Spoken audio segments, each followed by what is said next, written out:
Welcome to GradCast, the official podcast of the Society of Graduate Students at the University of Western Ontario. Welcome to a little GradCast special. I'm here today with Tyler Turek, who's a PhD in our history program here. Formerly, I guess you could say, or at least taking a slight leave of absence. But it's great to be here. Thanks, Tristan. And Tyler got in the news recently. So, I think you were... Well, I'll have you tell your own story. What did you do last week that made me want to do a GradCast? All right, fair enough. So, obviously, there's been some outstanding issues on this campus, and the Sunshine List was released, I think it was the Thursday before the April Fools. And I had been going through some issues, financial, personal, with regards to completing my PhD. And it was actually probably about an hour or two before the news about Chakma's double pay sort of hit social media that I made the decision that I need to take a leave of absence from my program. And when I saw the news of the double pay, and I spoke to some of my fellow students about their concerns, it confirmed for me. It was the nail in the coffin saying, I don't feel comfortable paying tuition to this institution any longer. I don't feel it's being spent very effectively. I don't think that the President's office or the Board of Governors are very responsive to student or even faculty needs. So these sentiments simmered with me throughout the weekend. And I woke up on the morning of April 1st, probably at about 5:30. When you decide to make a certain life change, maybe you wake up or stay up a little bit late, you can't sleep as well as you normally would. And I said, you know what, considering it's April Fools, and I know I'm taking a leave of absence, and I just sort of wanted to make a statement, not for myself, but also to show my support for many of my colleagues who didn't feel comfortable making a public statement because they were continuing with their studies. I said, it would be kind of interesting to play a little practical joke and to satirize sort of the issues and make it very blatant. I said, maybe I will dress up in shabby clothes and I'll hang out outside his office and have a little cardboard sign saying, "We'll work for food." And part of the reasoning behind that was I had known from my contacts at PSAC 610 and SOGS that student food bank usage was on the rise. And in fact, I found out afterwards that they had been running out of money. Every year, $10,000 is deposited from the union into their food bank, and they're running out. So I said, well, let's try to see if we can raise a little bit of money for this, raise a little bit of awareness, and I said, maybe it'll give people a chuckle. Maybe I could talk to some of the office administration and just point out the fact that there are many hungry grad students, that I would say a large, I can't even say a majority, but a good portion of students live below the poverty line. If they're working as TAs or even if they have a second contract, if they're still paying tuition, well, they're probably not making more than, say, $10,000 or $12,000 a year at the most. So I contacted some of my colleagues at the department. I said, listen, guys, I have this crazy plan. It could be really ridiculous, or it could be quite successful. All I ask you to do is sort of spread this idea that I will be camped out in front of President Chakma's office to raise awareness and to raise funds and donations for the food bank. And, well, things spread pretty quickly on social media. Yeah, when we talked, I saw you briefly that Wednesday morning, and you were already on the phone with a radio station, but I've seen it show up in the Gazette, and I heard rumors about the CBC and all sorts of stuff. Yeah, the CBC, I'll get to that in a moment. But it started out, Jonathan Schur over at the London Free Press, he'd written articles about this issue for the past few days. So I sent him a quick email saying, hey, I'm going to be camped outside. I'm not sure if this interests you. Drop on by. It might be kind of interesting. It might help support your article. And sure enough, I show up after 45 minutes after sending out the email to my colleagues and posting something on Twitter. I showed up to campus at about 9:15 a.m. and there was two groups of people there. There was the London Free Press. They were here very quickly, and campus police. I thought that was kind of interesting, yeah.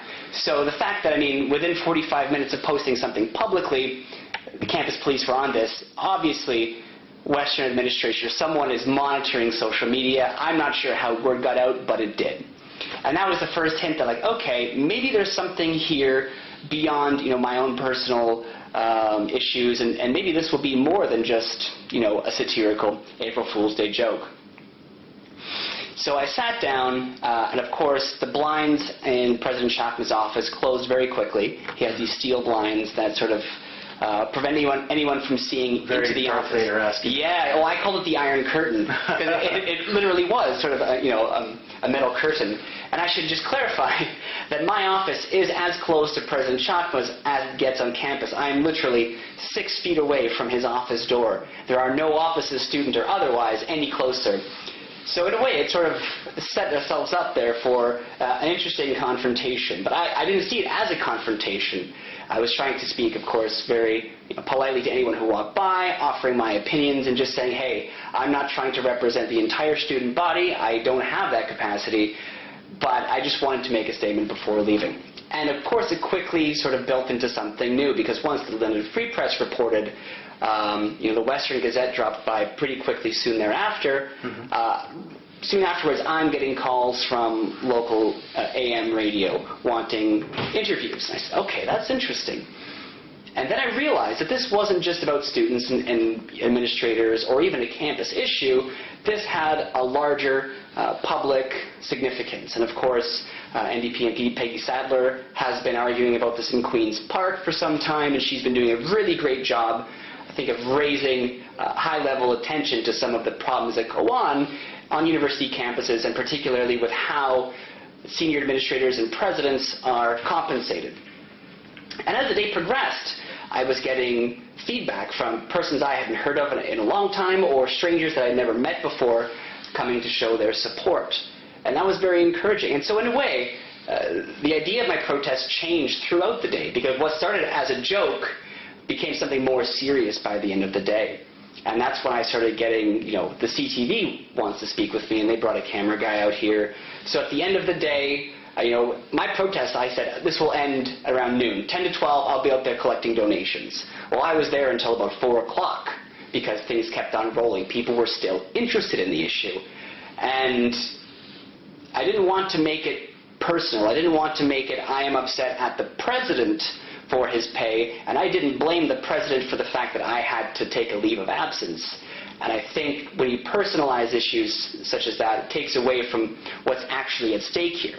Because to whomever would drop by and listen to me, I was saying, these are widespread systemic issues, not even in Ontario, but across North America, where what you have are university administration salaries that are ballooning.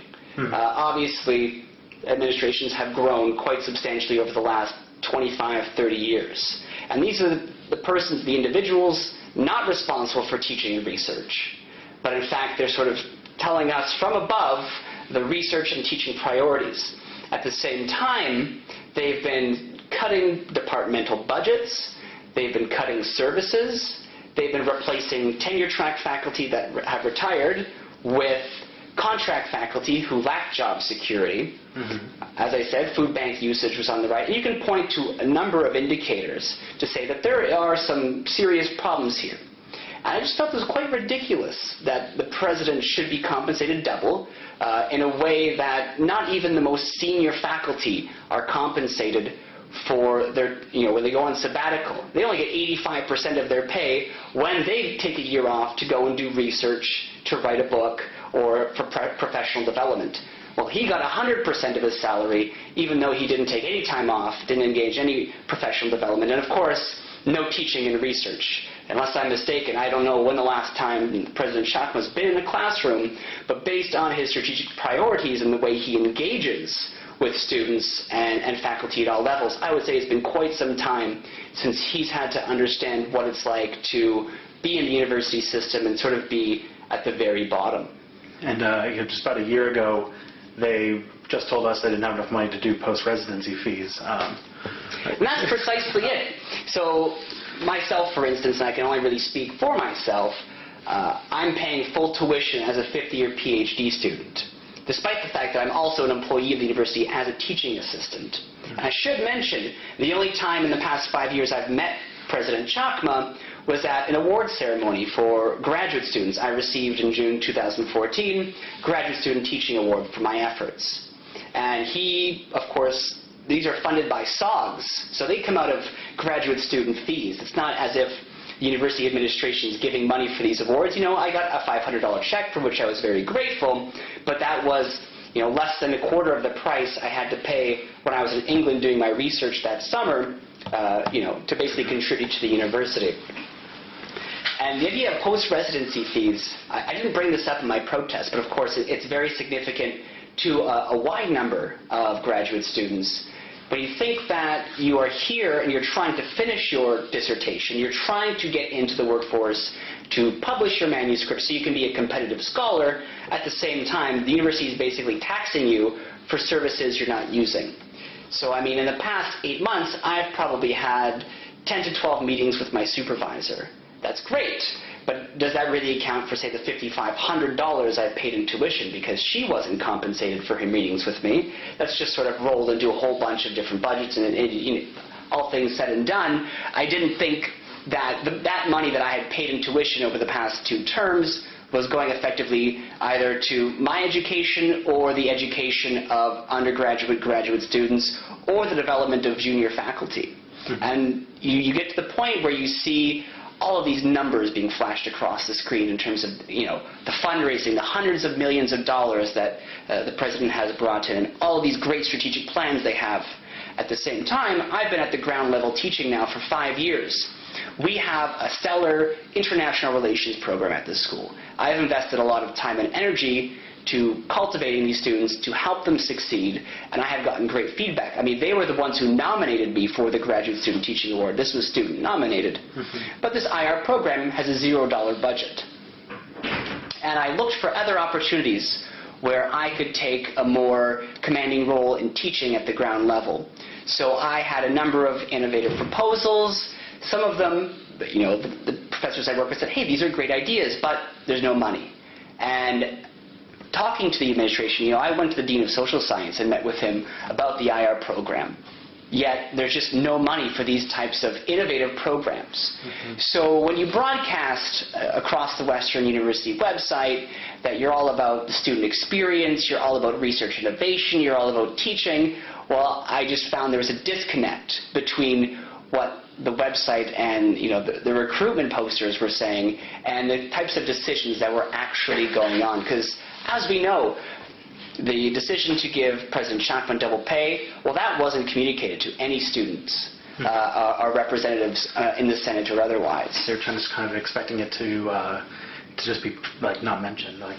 Precisely. So this lack of transparency, I think, is sort of endemic and very symbolic of the type of leadership we have not only at Western, but at university campuses across Canada and the United States, where million or even billion-dollar decisions and plans are being worked out with little or no feedback from the persons that it affects the most or that have to bear the brunt of those decisions. So when departmental budgets are cut, when teaching staff is let go but no new hires are given, and when teaching assistants and young faculty on contract are being asked to do more and more to put off their own research in order to compensate for the university's strategic goals, essentially austerity, which is the word that's often thrown around, at the same time as those administrators who do the least amount in terms of what I call field work, teaching and research, they're lining their pockets with either taxpayer money, the donations that come in, or students' tuition. Mm-hmm. I guess it was recently, I believe, there's a great map, actually like a map of the United States. It was what the highest paid education job was in each state. And looks really good if you're a football coach. But we're not going to get into sports yet. Oh, of course not. That's a whole other barrel, right? Yeah. But I will talk, there's one thing I guess I wanted to also get out while we're hacking at this idea of the real inequalities going on in the school, and that is I recently had a friend who's switching into from math to computer science, and he was giving me a nice. He was mad because his pay was being reduced to double what you and I would make in history. Yeah. There's definitely they do definitely have made their statement that this is STEM school, and we're kind of on the periphery of that. Do you think that maybe this inequality is part of the university's overall focus? Or I don't know. No, that's a good point. With us who for some reason chose the arts. I think that there is certainly an incentive at the upper levels to keep departments, faculties, and I would say student communities, I like that word communities, divided. They don't really necessarily want us getting together to talk about these issues. And so pretty much at every step of the way, our union and SONG's representatives, they can only do so much to petition on behalf of students and GTAs at the upper level, but basically the more they keep us divided, the more they keep us unequal and sort of arguing amongst one another, the easier it is for them to carry out their proposals. And the more that goes on behind closed doors, the fewer numbers that we know as students, the less agency we have to provide critical feedback, to negotiate for our own pay, our own rights and benefits. And, this is just probably one of the, I wouldn't say it's necessarily the chief device they use, but it certainly is probably in their minds that, keeping people divided, students divided, and faculty as well, because one of the things I try to emphasize, this isn't a students versus the school. It's not necessarily an us versus them. Western faculty have voted an overwhelming 94% non-confidence in sort of the senior administration, and I don't doubt that, because they too we as students can identify more with those who teach, because they make only slightly more than your graduate student teaching assistants will. Mm-hmm. And by dividing tenured versus non-tenured faculty, dividing the faculties amongst, making them fight for what budgets they have. Mm-hmm. This is just one of the strategies they might use in contract negotiations every few years. Or, and I would say this, to maintain sort of a culture of complicity on this campus. One thing I was struck by when I engaged in this very symbolic, non-violent, almost happy form of protest. It was, I put smiles on people's faces. It was about as inoffensive as you could get while still making a statement. Precisely, and I even... You were even dressed like a hobo, I remembered. But only briefly, though. After I realized that this had gone more, I'm like, okay, I don't want to... This isn't the kind of statement I necessarily want to make. Where was I going with that? The divide conquer type story. Yeah. So the fact that, we are in a way divided. When you expand universities at the rate that Ontario has, and when the focus becomes on recruiting an ever-increasing amount of students rather than cultivating the students you already have, then you're bound to pit student against student, student against faculty, and faculties against faculties. And that can only help those handful of peoples and I guess the organizations, offices around campus that do have decision-making power. And I just was very frustrated as a student by my lack of agency, by my lack of voice. And I can guarantee that there are many out there who maybe sympathize with my beliefs. I know this because they would tell me privately, but wouldn't say so publicly. And that goes especially for contract faculty who might be against, or I would say are against, a lot of the different moves that the administration is making. But of course, they're worried about their job security, and rightfully so. I have fellow students who are worried about travel funding, because without that funding, they're not allowed to go and do their research or do those conferences overseas, which the university encourages you to do as part of their internationalization strategy. And, excuse me, so there is this idea that, just bury your head in the sand, close your mouth, put your head down and do your work. And for 5 years, I had done that. And I'm not saying that it was all bad, that I haven't received any resources. But what I would say is the assistance and resources I have received have not come from the president's office. They've come from the faculty, the individual professors that say, you have a good project and I see a lot of promise in you, so I'm going to help develop you, and I will give you, for instance, a research contract to help you out this semester. And I've done a number of independent research contracts for faculty on campus. That's one of the news comments I read. They say don't read your news comments once you go viral on social media, and there's good reason for that. You had persons outside the university saying, well, why doesn't he just go get a job and pull himself up by his bootstraps? I think it was lost, the fact that I did have 2 paid contracts. But despite that fact, I still couldn't pay for my summer tuition starting May 1st. And of course, despite the fact that I'm paying tuition throughout the summer, I have no GTA contract.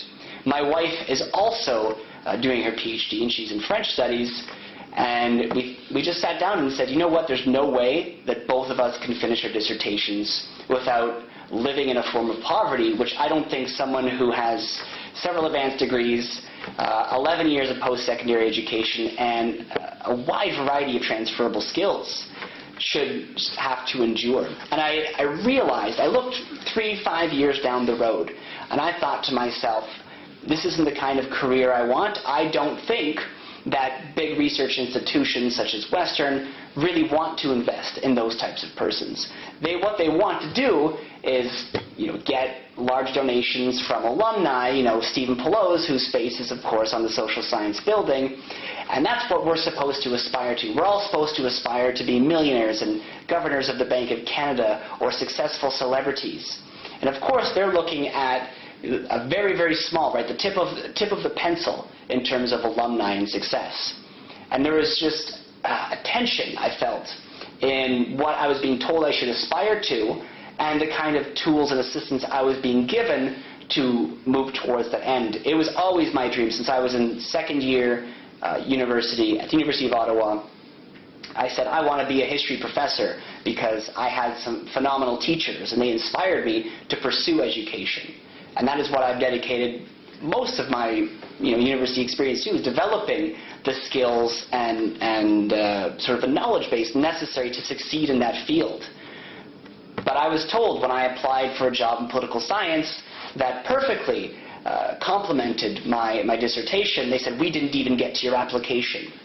And I asked why. And they said, well, first we had to look at these persons, and then we had to focus on our own internal candidates. Then we had to look externally, and then perhaps we would have looked at you over at history. And I said, well, how are you supposed to give me the tools I need to become the educator that I've been working towards if I don't have teaching opportunities? As a GTA, sure, I can make a few $1,000s a year in that capacity. At the same time, my professors leaned on me a lot because I had, in a way, more experience working with this material and working with the students than they did. I didn't feel that experience was being valued at the upper levels in terms of the faculty and administration levels. And I wasn't the only one. So I just said, you know what, this is not a viable career option anymore. And now I would probably discourage students from beginning a PhD in history. Unless they had, I would do that, unless they had a strong focus on exactly what they wanted to do and they had a concrete plan to finish, and they had the financial resources if things, took more than 4 years, because the average PhD for history can be between 6 and 7 years. It's very rare for someone to complete before that time. Mm-hmm. So unless you're ready to pony up $25,000, and that's just for your fees and tuition, let alone your living expenses, I would recommend not pursuing a PhD in history. And so what does that say about Western when one of their, I would say, brightest scholars, and not to toot my own horn, but I have been recognized internationally. I have done research on 3 continents. Mm-hmm. I've been to multiple conferences in many countries, graduate student teaching award, and internal awards as well from the Department of History. What does that say when someone who is supposed to be one of the shining stars is saying, I wouldn't do this and I'm leaving because I don't feel the university values the type of work I and my peers do. Mm-hmm. So I just feel that there's an opportunity there for the president's $440,000 that he has so generously given back to the university. That could hire a lot of sessional professors. It can create new tenure track positions. It could do a lot of interesting projects. It could be used to give students, undergraduate and graduate alike, the tools they need to be the kind of leaders Western claims to be creating. Mm-hmm. Yeah, it's funny that they choose the term pull yourself by your bootstraps, because by definition that's supposed to be impossible. So you're heading out, and I just kind of want to wrap up with there's students out here who've been inspired and motivated by the work you did last week. So how should we as graduate students, keep this momentum going? Now that, as you said, he kind of, Chakma gave the money back and did the whole sorry, not letter, but that could very easily take a lot of wind out of the sails of this thing. And so, what do you think us graduate students can do to kind of keep the fire going? Right. There's many things you can do. I would definitely reach out to your union representatives, SOGS, who is there to represent you, and there are many very capable student leaders on those councils, but that often don't get the kind of either recognition or interaction with the students that they deserve. I would say, make your presence known at the Senate meeting that's taking place on April 10th. There is a protest that is being planned by our union and SOGS representatives, so go ahead and support that. And I guess at a more philosophical level, just recognize that you shouldn't be taken for granted. You're investing in the university as much as they're saying they're investing in you. So recognize that it's a reciprocal relationship and that you do have a part to play.